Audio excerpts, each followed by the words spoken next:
암, 뇌졸중 등 빨리 발견할수록 치료나 회복하는 데 있어서 정말 중요하잖아요. 병들을 예방하기 위해서 미리 발견할 수 있는 방법에 대해서 알려주세요. 네, 맞습니다. 모든 질병은 빨리 발견할수록 완치율도 높고요. 빨리 회복되는 편입니다. 가장 기본적으로 생각하셔야 될 부분은요. 바로 건강검진입니다. 성인병이라고 하는 생활습관병 또는 대사증후군에 관련된 질환들은요.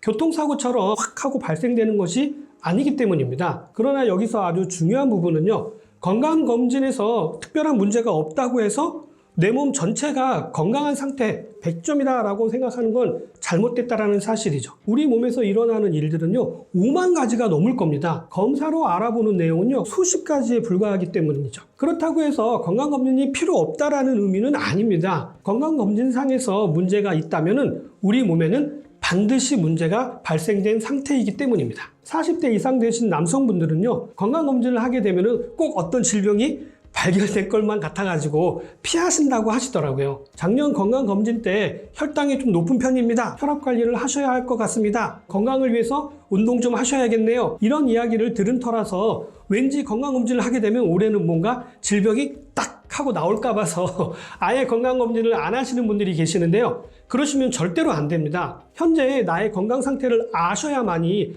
나에게 맞는 치료법이라든지 관리법이라든지 이런 것들을 찾을 수가 있기 때문에 오늘은 건강검진상에서 발견되는 것 말고 우리 일상에서 암이라든지 뇌졸중 등을 사전에 알아볼 수 있는 증상에 따른 질병에 대해서 말씀드리도록 하겠습니다.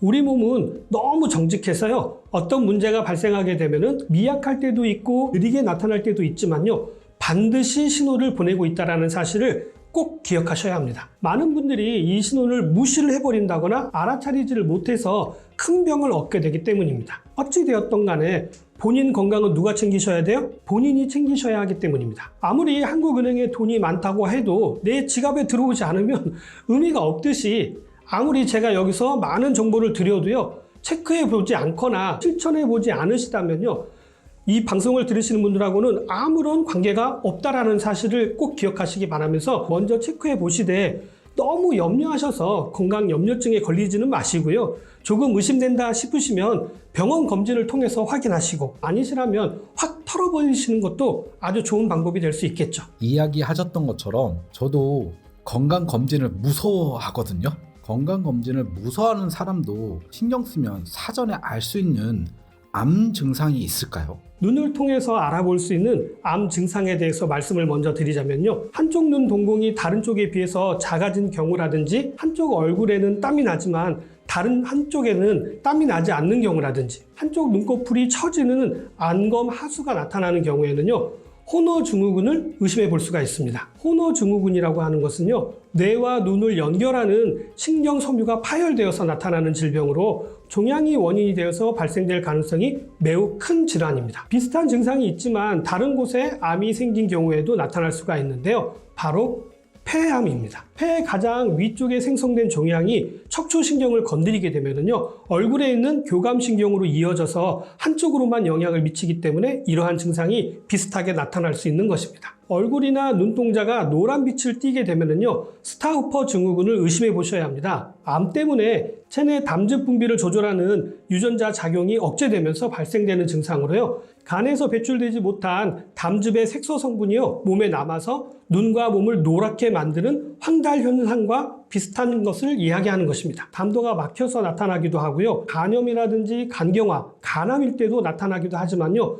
암으로 인한 스타우퍼 증후군의 경우에도 나타나기도 합니다. 스타우퍼 증후군은요, 전신 가려움증을 동반하는 것이 특징이기 때문에요, 일반 황달과는요, 구분이 확연하게 날 수가 있습니다. 황달과 전신 가려움 증상이 같이 생긴다고 한다면요, 간질환 검사를 꼭 받아보시고요, 이상이 없으시다면 암 검사를 받아보시기를 권장해 드립니다. 눈이나 얼굴에 나타나는 증상으로 암을 알 수 있다는 게 진짜 신기한데요. 저는 몸이 안 좋으면 식은땀을 흘리거나 몸이 붓곤 하는데 설마 암하고 관련이 있을까요?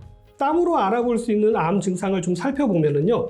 자면서 식은땀을 흥건히 흘리시는 분들 계시죠? 수면 중 무호흡증이라든지 갑상선 질환, 불안장애라든지 혈액암의 경우에 식은땀이 날 수가 있습니다만 혈액암 환자의 경우에는요, 암세포가 이유 없이 염증 물질을 계속적으로 분비하게 되고요. 이를 대응하는 과정에서 땀을 흘리게 되어서 잠을 자는 동안에 베개가 흥건히 젖을 정도로 많은 양의 땀을 흘리는 경우도 있게 됩니다. 이뿐만 아니라 암세포가 몸속 여러 기관에 침투해서요, 염증을 일으키게 되고요, 전신 가려움증으로 이어질 수도 있기 때문에요, 잘 살펴보셔야 합니다. 다음으로는 부종을 가지고도 알아볼 수 있는 암이 있는데요. 기상 직후에 유독 얼굴과 눈이 심하게 붓는 경우라고 한다면요, 붓기가 비정상적으로 오랫동안 지속되는 경우에도 의심을 보셔야 합니다. 손가락 끝이 부어오르는 경우에도 암 증상을 의심해 볼 수가 있는데요.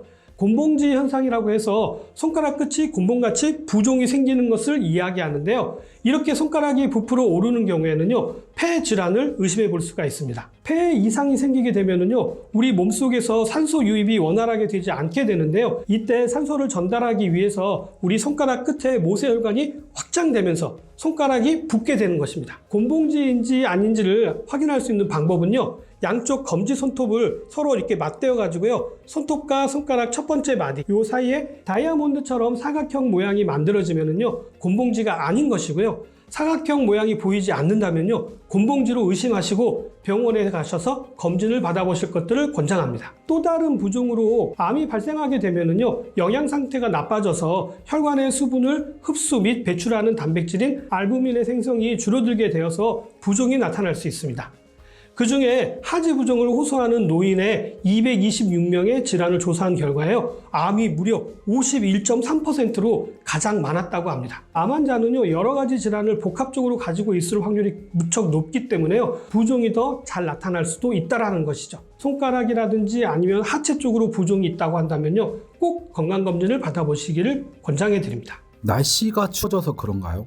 뇌졸중 관련 기사들이 많이 보이는데 뇌졸중도 미리 알 수 있는 증상들이 있을까요? 이것도 눈으로 알아볼 수 있는 뇌졸중 증상이 있는데요. 갑자기 한쪽 눈이 보이지 않는다거나 시야의 한 부분이 어둡게 보이게 되면은요, 시각을 담당하는 되뇌의 가장 뒷부분인 후두엽에서 뇌졸중이 생긴 것을 의심해 볼 수가 있는데요. 후두엽에 뇌졸중이 생겼을 때는요, 반대쪽 시야에 나타나는 증상을 가지고도 확인할 수가 있습니다. 이때 한쪽 눈으로만 증상이 나타나기 때문에요, 심한 어지러움증이 동반될 수가 있는데요. 본인 눈에 맞지 않는 도수의 안경을 끼거나 처음 새롭게 맞추게 되면 약간 어지러움 증상이 나타나잖아요. 바로 그런 증상이 나타날 수가 있다는 것이죠. 뇌졸중 전조 증상으로 인해서 시력 저하가 발생하는 경우에는요, 노화에 의한 시력 저하와는 달리요, 갑자기 진행되기 때문에 확연히 구별이 가능합니다. 그 밖에도 뇌졸중의 경우에는 갑자기 마비가 와서 얼굴의 표정이 일그러진다거나 설거지 같은 거 하실 때 갑자기 본인의 의지와 관계없이 쥐고 있던 접시 같은 것들을 떨어뜨린다거나, 또는 잘 걷거나 똑바로 서 있다가 갑자기 훅 하고 주저앉게 된다면요, 뇌졸중을 의심해 보셔야 하고요. 말이 어눌해진다거나 물을 마시거나 음식을 드실 때 옆으로 막 이렇게 흘리는데 그것을 알아차리지 못한다고 한다면요, 뇌졸중을 의심하시고 바로 응급실로 가셔야 합니다. 뇌졸중은 골드타임이 아주 중요한데요, 2시간에서 3시간 내에 바로 병원에 가셔서 응급조치를 취하신다면 대부분은 정상으로 돌아오게 되지만요, 골드타임을 놓치게 되면은요, 반신마비라든지 아니면 전신마비까지가 올 수가 있기 때문에 주의가 필요합니다. 연세가 많으실수록 주무시다가 오는 경우가 많기 때문에요, 주위에서 잘 살펴봐 주시는 것이 아주 필요합니다. 오늘은 우리 일상생활 가운데에서 암이라든지 뇌졸중을 예방할 수 있는 여러 가지 증상에 대해서 말씀을 드렸는데요. 나이가 드실수록 혹시 내 몸에서 나타나지 않는지를 잘 살펴보신다면 건강을 관리하시는데 큰 도움이 되실 것 같습니다. 오늘 내용은 여기까지고요. 저는 다음 시간에 좀 더 유익한 내용으로 다시 찾아뵙도록 하겠습니다. 감사합니다.